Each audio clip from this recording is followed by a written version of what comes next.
Ay, wala pa talaga. Yan. Hi guys, welcome to my short vlog.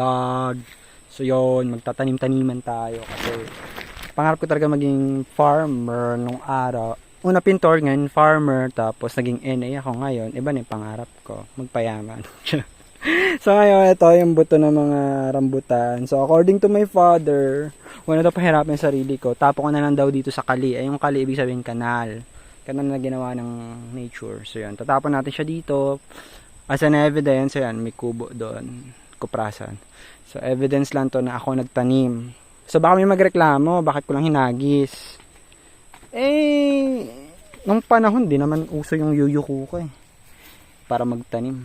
So pati itong mga bunga, ito yung ginanganga. Yan, tapon din natin dito. Medyo na marami.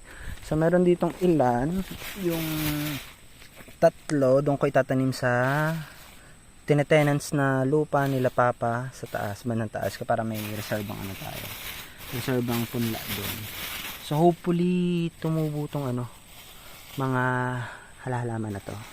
So ito, since marami naman ito, kasi bala ko to dapat gawing sabon. Nagsiturubo na wala pa akong lay water na natural. Tas di pa ako nakatapos magbasa kasi nga marami pa akong inaasikaso. Yan, wee! So parang naglalaro lang tayo. So yun, tatanim ko lang muna to. Then that's it. Dito ko na sa kali kasi may tubig.